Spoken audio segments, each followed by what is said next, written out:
C'est à suivre en direct et en vidéo sur Europe1.fr. Ce matin, Jean-Pierre Elkabbach, vous recevez Claude Guéant. Claude Guéant, bienvenue, bonjour. Bonjour Jean-Pierre Merci Elkabbach. d'être là après l'émission d'hier de France 3 qui pose un certain nombre de problèmes. Manuel Valls adressait une sorte de réquisitoire sur France 3 contre son prédécesseur, vous et surtout vos services. Manque de prévoyance, de coordination, d'efficacité. Mohamed Merah aurait pu être interpellé avant les crimes. On ne réécrit pas l'histoire, mais pourquoi ça n'a pas été possible ?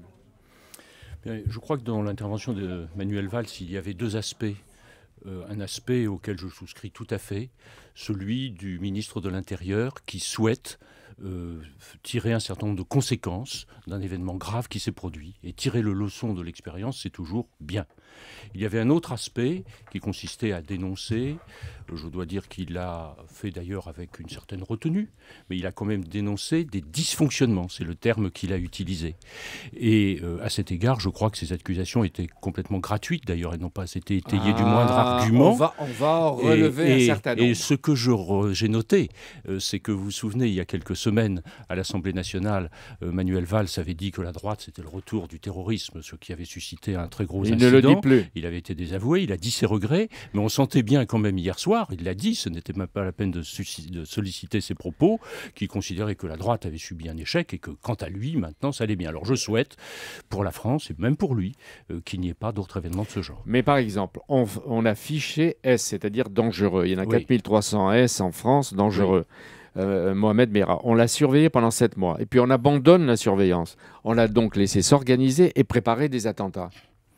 Mais les surveillances sont faites pour évaluer la dangerosité des gens. Et ce sont des surveillances très actives qui ont été conduites sur Mohamed Merah, puisqu'il a été l'objet, disait l'émission hier, de 1200 heures de surveillance. Je sais qu'il y a eu aussi oui, mais des on a écoutes arrêté téléphoniques. Ces 1200 heures. Oui, mais ça a abandonné, ça a on été a arrêté. arrêté parce que précisément les surveillances ne donnaient pas le moindre signe de la moindre dangerosité. Oui, mais entre-temps, Merah va en Israël, le Mossad ne trouvait rien à redire. Au Pakistan, il va apprendre le maniement des armes.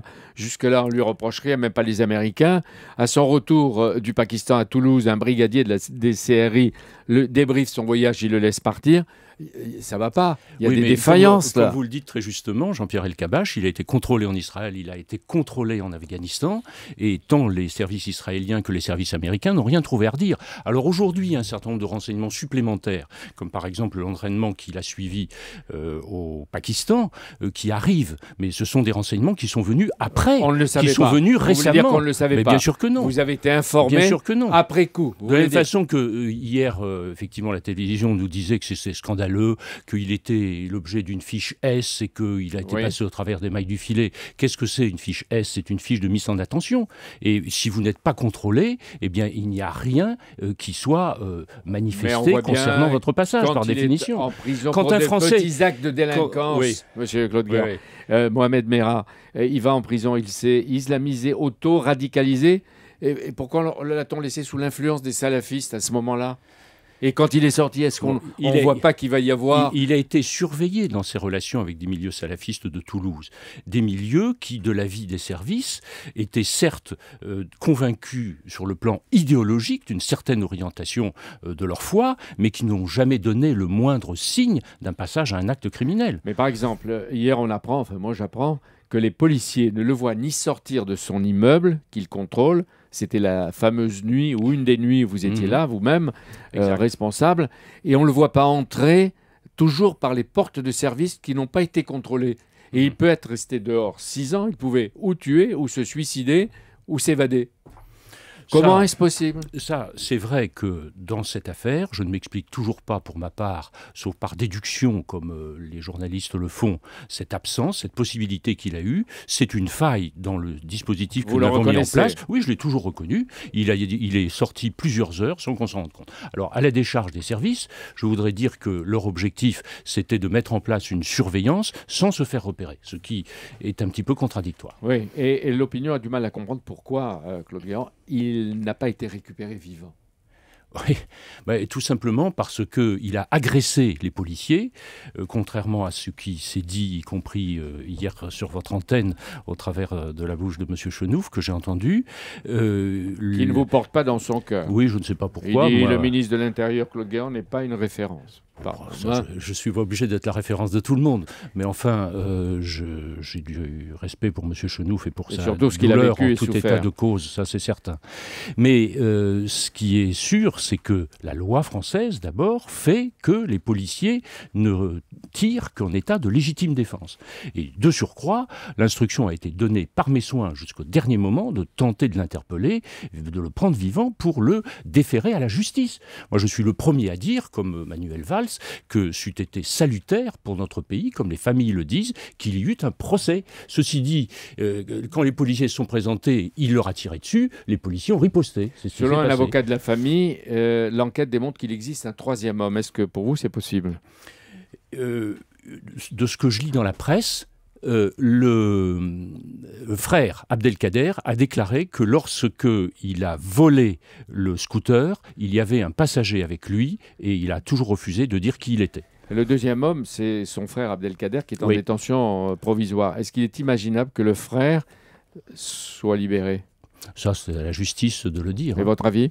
Mais je n'en sais rien, je veux pas... Que dites-vous à Manuel Valls qui explique qu'il y aurait en France plusieurs dizaines de MERA potentiels ? Mais je crois qu'il a raison, mais qu'il se trouve exactement dans la même situation dans laquelle mes prédécesseurs et moi-même étions, parce que tout simplement il y a une loi en France, il n'y a pas de délit d'opinion, et pour une enquête préliminaire, ne serait-ce qu'une enquête préliminaire, il faut qu'il y ait un crime ou un délit. Ouais. On n'arrête pas les gens... On ne peut pas faire de la prévention. On n'arrête pas les gens pour des idées. On attend qu'ils agissent. On n'arrête pas les gens pour des idées. Et on ne peut pas trouver ou améliorer la législation dans ce domaine. Ou qu'il y ait des signes, parce que notre réglementation est assez précise quand même, en particulier sur le concept d'association de malfaiteurs, qui est des signes d'un possible passage à l'acte. Manuel Valls dit qu'il doit y avoir encore dans des quartiers de Toulouse et de Midi-Pyrénées des réseaux salafistes. Vous les aviez constatés vous-même ? Il y a des associations salafistes. Partout, dans le pays. Il y a des associations. C'était d'ailleurs, ce constat, c'était la source de mon combat pour l'intégration, une meilleure intégration de tous les gens en France. Ouais. On voit et de toutes les cultures. Votre collaborateur, chef de la DCRI, Bernard Squarcieni, met en cause. Est-ce que vous croyez qu'il est irréprochable ? Je crois qu'il a fait son travail. Comme tous les policiers, ils ont tous fait de leur mieux, Jean-Pierre Elkabbach. Les Français ne doivent pas en douter un instant. Est-ce qu'il est vrai que le 18, la veille de l'attaque contre l'école juive, Bernard Squarcieni cible et demande qu'on intervienne et que ça lui est refusé ? À l'époque, la DCRI n'est pas judiciairement saisie, alors que c'est un service judiciaire. La DCRI n'a été saisie aux côtés de la PJ que plus tard. Mais Bernard Squarcieni a dit clairement, la piste de l'extrême droite qui est suivie n'est pas la seule qui doit être suivie. Suivons aussi la piste salafiste. 2-3 remarques. Jean-Yves Le Drian, Didier François vient de me dire, arrive à l'aube à Thessalie dans le nord. Il va visiter les montagnes et les vallées où se déroulent les batailles. Est-ce que vous continuez, vous, Claude Guéant, à soutenir ce qui est en train de se passer, les Français, les soldats qui combattent au Mali ? Oui, je crois qu'il fallait faire cette opération parce qu'il était impensable que l'on livre Bamako aux extrémistes islamistes. Bon, aujourd'hui, est-ce que la France doit se retirer ? Le président a dit qu'on allait se retirer bientôt de façon progressive. Pour ma part, je trouve qu'il faut absolument que l'on permette le déroulement d'un processus électoral là-bas. N'oublions pas que le gouvernement malien aujourd'hui est issu d'un coup d'État. Donc il ne faut pas partir. Il faut un régime démocratique. Et pour ça, il faut protéger les élections. Les propos de Nicolas Sarkozy cités par Valeurs Actuelles est sa première déclaration pour une rentrée politique. Ou une rentrée ou un retour en politique. Vous savez, Nicolas Sarkozy a été président de la République. C'est dur d'être président, il a été attaqué comme personne. Je pense que son état d'esprit, c'est de vivre sa vie d'aujourd'hui. Oui, oui, mais où est l'urgence ? Cela étant, si les Français le demandent, si les besoins de la France font qu'il serait utile qu'il revienne, je suis sûr qu'il ne se dérobera pas sans devoir. Vous avez entendu tout à l'heure Caroline Roux, elle se fait l'écho de ceux qui estiment que c'est le premier faux pas de Nicolas Sarkozy. Non, moi je crois que Nicolas Sarkozy dit les choses. Écoutez, il dit ce qu'il pense. Moi, ce qu'il dit là, je le pense aussi, à savoir qu'il a une vie certainement plus agréable que celle qui était la sienne quand il était président de la République. Mais quand on est président, on a une histoire particulière avec son pays. Nicolas Sarkozy aime passionnément la France. Si la France a besoin de lui et lui fait appel, je suis sûr qu'il reviendra. Merci Claude Guéant, merci à vous Jean-Pierre Elkabbach. Demain, Jean-Pierre, votre invité, ce sera donc le ministre de la Défense, Jean-Yves Le Drian, qui vient d'arriver au Mali. Et qui sera en direct de Bamako à l'issue de sa visite.